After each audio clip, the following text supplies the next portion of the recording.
Hi friends, స్వాగతం స్వగతి recipe ఛానల్కి. ఈరోజు కేవలం 10 నిమిషాల్లో తయారయ్యే రవి ఉప్మా చూద్దాం.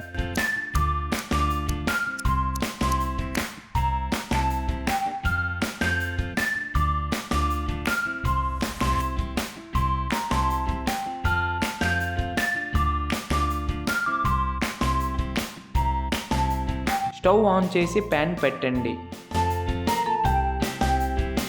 ఒక చిన్న టీ గ్లాస్ నూనె వేయండి.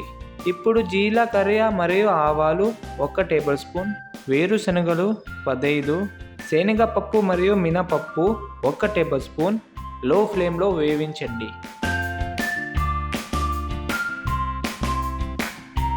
తర్వాత చిన్న ముక్కలుగా కట్ చేసినవి 2 మధ్యస్థ ఉల్లిపాయలు వేసి వెంపండి. కరివేపాకు మరియు చిన్న ముక్కలుగా కట్ చేసినవి పచ్చిమిర్చి వేసి 3 నిమిషాలు వేయించండి. ఇప్పుడు చిన్న ముక్కలుగా కట్ చేసిన 2 మధ్య టమాటాలు, ఉప్పు 2 టేబుల్ స్పూన్లు వేసి కలపండి.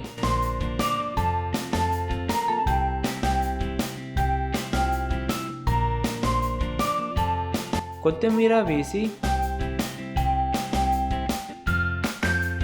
3 బౌల్ నీరు పోసి 5 నిమిషాలు మరిగించండి.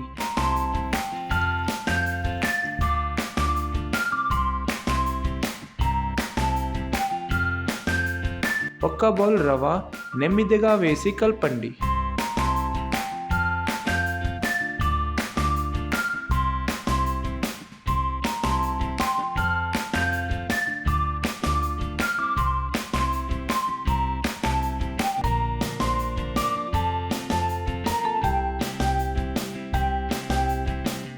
లో ఫ్లేమ్లో మూత పెట్టి 3 నుండి 5 నిమిషాలు ఉడికించండి. ఒక్కసారి తెరిచి కలపండి.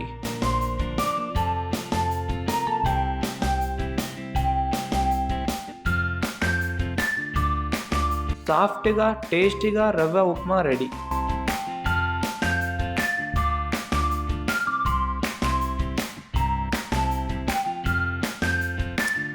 మామిడికాయ పచ్చడి మరియు వేరుశనగ చట్నీతో సర్వ్ చేయండి. ఈ రెసిపీ నచ్చితే సబ్స్క్రైబ్, లైక్ అండ్ షేర్ చేయండి. ఇంకా ఈజీ అమ్మ వంటల కోసం ధన్యవాదాలు.